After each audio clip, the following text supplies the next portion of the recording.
Sailing is a big part of my life. So I was going through my phone to find the oldest picture I have, and this is one of the colorful pictures that I have from sailing. I grew up in Mumbai, and in India there are literally only 200 sailors who actually do proper sailing.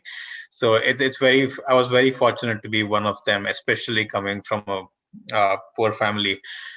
Sailing, I love it because you can explore the world. The world is 70% sea, so you can get to more places in the world by sea than anything else. So on the left is an island we once sailed to, and then even if you don't know where you're going, you can just keep sailing because there's so much sea out there.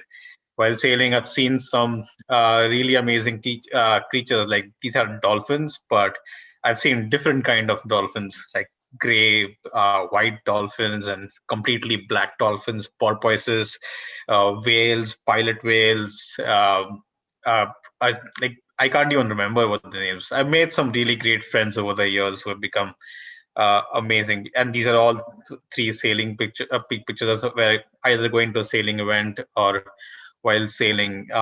And yeah, these people have just become such a big part of my life. Uh, the top picture is there after sailing across the Pacific. This is a picture from China. Uh, living in this world, you hear things about other places which don't really leave a good impression. When I went to China, met with these school kids, I did a homestay, and it was completely different point of view of China after that. I love traditions. This is a tradition called the crossing the line when you cross the equator for the first time. And this was also my birthday. So that was it was a great memory that I crossed the equator on my birthday. And then, yeah, they just poured shit on me. I learned new skills when I was sailing. When I was sailing around the world in this yacht race, I learned to bake from a friend who was like a very fancy baker. And he said that these buns that I made were the best buns in the Pacific. Sailing has made me very handy as well. This was an engine which I got last year for my boat, and I installed it myself. Because of COVID, there were no mechanics available. I didn't know anything about diesel engines. YouTube, read books, and I did it all myself. And this was the very complicated installation. Uh, when sailing has really improved my leadership skills overall. This is from the Pacific when we were going through a really bad storm. You can see the sea and you can see the angle of the boat. Um, and that thing in the back is actually a wave right above us. But I was a fearless leader at that point. It has taught me how to be prepared all the time. This was when we were almost sinking. We were still sailing a race, almost sinking. The life raft was out, but we won the race. But we were always ready to bail out.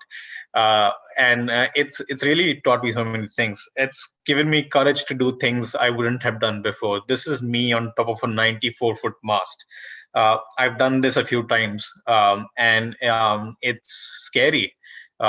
When you are tied on top of a mast and the boat is moving with only one rope attached to you.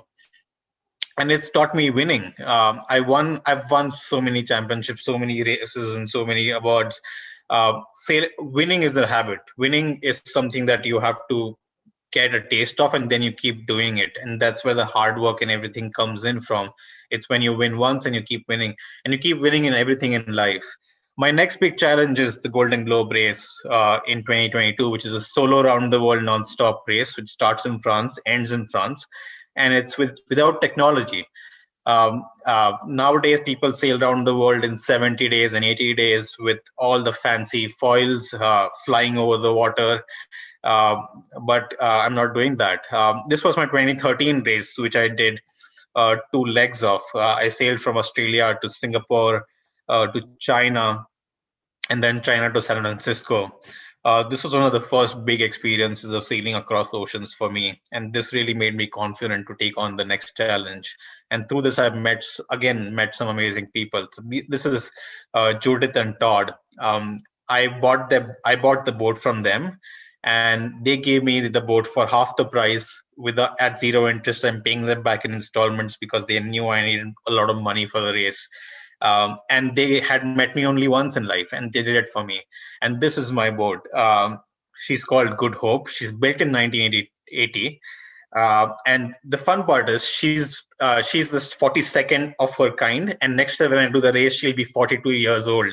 So yeah, it'll be if you follow Hitchhiker's to the Guide to the Galaxy, it's the meaning of life. These are my two sextants, which I got from two deceased sailing instructors.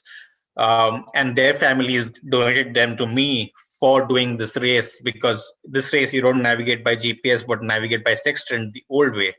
It's meaningfully, a lot of people are coming together. The race starts next year on the 4th of September in Les Abdelons in France. And on the right, the picture is the people who have come out to cheer the people who are going out or coming back from the race. And this is even during COVID. People really cheer for people. So this is a picture of the 12 people who have stepped on the moon. But if you ask for a picture of people of color who have sailed around the world solo nonstop in around the world yacht race, there is no picture, because there has been none. Leave aside winning, there have been very few people who participated or finished the race. And most importantly, if sailing has got me speaking at PechaKucha, it really gave me confidence in life. And these are from all the PechaKucha events that I've spoken before. You see the picture of the group, which is in my background right now. One in left is from Hyderabad, my first PechaKucha talk. Yeah, thank you. Thank you.